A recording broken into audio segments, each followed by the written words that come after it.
Assalamualaikum warahmatullahi wabarakatuh. Di sini saya akan menjelaskan tentang pengertian dan kriteria hadis sahih dan hasan. Yang pertama yaitu pengertian hadis sahih. Sahih berasal dari kata soha yaswihu suhan wa swihatan wa sohahan, yang artinya sehat, selamat, sah, dan yang benar.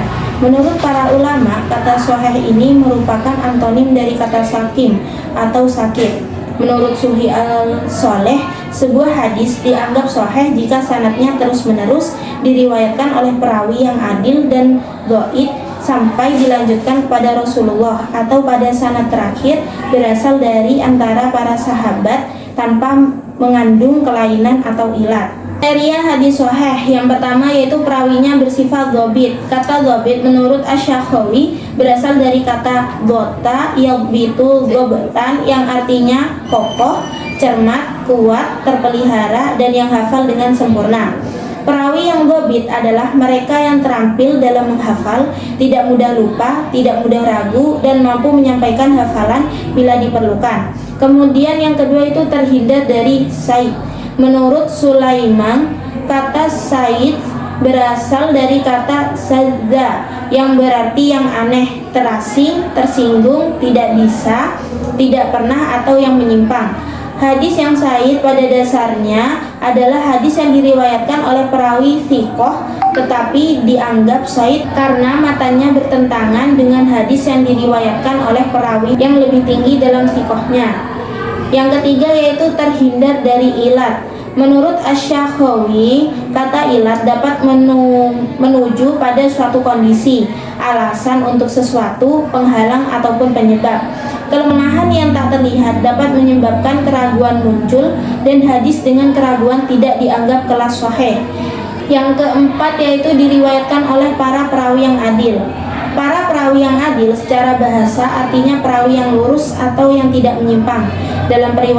Dalam periwayatannya, seorang digambarkan adil jika memiliki karakteristik yang mendukung terjaganya ketakwaan, seperti menjunjung tinggi keyakinannya, pantang dosa besar dan kecil, serta menjaga akhlaknya, termasuk menahan diri dari perbuatan yang menajiskan sifat manusia. Yang kelima yaitu sanadnya bersambung. Sanad mengacu pada kelompok hadis yang disebut sebagai dekat, terhubung, dan merangkai bersama-sama. Dengan kata lain, ada pertemuan tatap muka antara pembawa hadis dan penerima. Yang kedua yaitu pengertian hadis hasan. Hasan secara etimologi merupakan sifat musyabbahah yang berarti al-jamal, yaitu indah dan bagus. Hadis hasan adalah hadis yang menghubungkan sanadnya dengan narasi perawi adil dan dhabit yang nilai dhabitnya tidak sempurna, tetapi yang aman dari unsur-unsur syahid dan ilat. Dan terdapat beberapa pengertian hadis hasan menurut ulama-ulama lainnya. Kemudian kriteria hadis hasan. Yang pertama yaitu sanadnya bersambung atau ittisal al-sanad. Ittisal al-sanad mengacu pada fakta bahwa setiap perawi hadis benar-benar mendapatkan informasi dari rawi di atas mereka, menyampaikan informasi itu kepada pembicara utama. Yang kedua yaitu periwayatannya adil. Keadilan perawi adalah kriteria yang menentukan untuk penerimaan riwayat, karena itu menumbuhkan kesolehan dan mencegah seseorang terlibat dalam amoralitas, berbohong, dan perilaku lain yang merusak harga diri seseorang. Ketiga yaitu periwayatannya yang kurang dhabit. Dhabit ialah perawi hadis yang bersangkutan dapat menguasai hadisnya dengan baik melalui hafalan yang kuat ataupun dengan kitabnya. Kemudian ia mampu mengungkapkan kembali ketika meriwayatkannya. Kedhabitan inilah yang membedakan antara hadis sahih dan hadis hasan. Yang keempat yaitu terhindar dari syahid. Terhindar dari syahid atau keracunan atau kondisi di mana seseorang perawi berada dengan perawi yang lebih kuat posisinya, baik dari segi hafalan, jumlah perawi, dan kekuatan hafalan. Kemudian yang kelima, terhindar dari ilat. Hadis ini menunjukkan bahwa meskipun tampaknya seolah-olah hadis ini tidak menunjukkan masalah, ia menghindari kekurangan sahih dan bebas dari sifat-sifat samar. Oleh karena itu, hadis yang cacat bukanlah hadis hasan dan bukan hadis sahih. Sekian dari saya. Terima kasih. Wassalamualaikum warahmatullahi wabarakatuh. Baik, saya akan melanjutkan dari presentator pertama, yaitu tentang macam-macam hadis sahih dan hadis hasan. Yang pertama adalah hadis sahih. Hadis sahih itu terbagi menjadi dua, yaitu yang pertama hadis sahih li zatihi, yang artinya hadis yang memenuhi syarat-syarat hadis sahih, yaitu tersambungnya sanad, kualitas moral perawi yang baik, kualitas intelektual perawi yang mumpuni, serta ketiadaan syad dan ilat. Contoh hadis sahih li zatihi yaitu telah menceritakan kepada kami Abdullah bin Yusuf, ia berkata, telah mengabarkan kepada kami Malik dari Ibnu Syihab, dari Muhammad bin Jubair bin Mut'im dari ayahnya, ia berkata, aku pernah mendengar Rasulullah SAW dalam salat maghrib membaca atur. Diriwayatkan oleh Al-Bukhari dalam sahihnya. Yang kedua adalah hadis sahih li ghairihi. Hadis sahih li ghairihi ini hadis sahih yang memiliki riwayat lain dari jalur yang sama, yang sanad yang berbeda, baik jalur sanad yang ia miliki kualitas yang sama dengan hadis sahih tersebut. Contoh dari hadis sahih li ghairihi adalah hadis yang diriwayatkan At-Tirmizi perihal siwak yang berbunyi, telah menceritakan kepada kami Abu Huraib berkata, telah menceritakan kepada kami Abdah bin Sulaiman dari Muhammad bin Amru dari Abu Salamah dari Abu Hurairah, ia berkata, Rasulullah SAW bersabda, sekiranya tidak memberatkan umatku, sungguh akan aku perintahkan untuk bersiwak setiap kali akan sholat. Abu Isa berkata, hadis ini diriwayatkan oleh Muhammad bin Ishaq dari Muhammad bin Ibrahim dari Abu Salamah dari Zaid bin Khalid dari Nabi SAW. Yang kedua adalah macam-macam hadis hasan. Hadis hasan secara umum yang kedua adalah macam-macam hadis hasan yang dikemukakan oleh Tajul 2014. Hadis hasan ini memiliki 3 macam, yakni yang pertama hadis hasan li zatihi.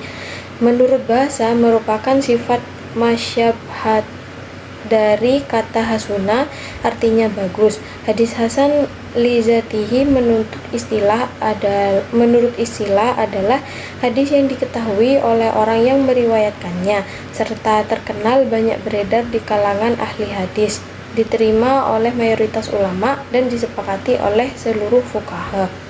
Contoh hadis hasan li zatihi adalah hadis yang diriwayatkan oleh Al-Tirmizi dalam bab Fadail al-Jihad, yaitu telah bercerita kepada kami Qutaibah, telah bercerita kepada kami Ja'far ibnu Sulaiman ad-Dabai dari Abi Imran al-Jauni dari Abu Bakar ibnu Abu Musa al-Asy'ari, ia berkata, aku mendengar Rasulullah SAW bersabda, pintu surga berada di bawah bayang-bayang pedang.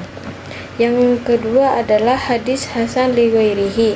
Hadis hasan li ghairihi adalah hadis dhaif yang memiliki riwayat yang banyak dari kedaifannya, bukan disebabkan karena fasiknya rawi atau karena kedustaannya.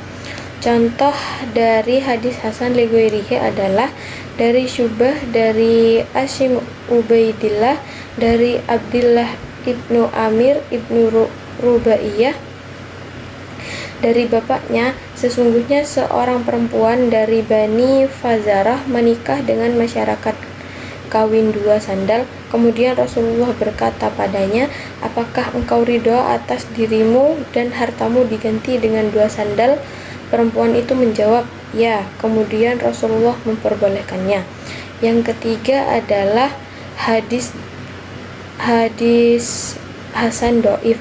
Kata doif menurut bahasa merupakan lawan kata dari kata kawi yang berarti lemah. Yang doif di sini adalah arti secara maknawi. Secara istilah bisa diartikan sebagai hadis yang tidak memenuhi syarat-syarat hadis hasna atau tidak memenuhi syarat-syarat hadis makbul, dan setiap hadis yang tidak memiliki sifat-sifat sahih atau hadis hasan.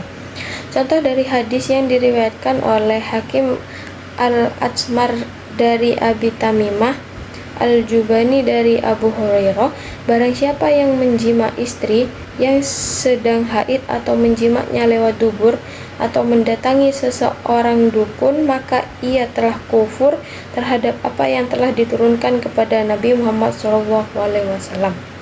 Sekian dari saya, dilanjutkan oleh presentator ketiga. Assalamualaikum warahmatullahi wabarakatuh.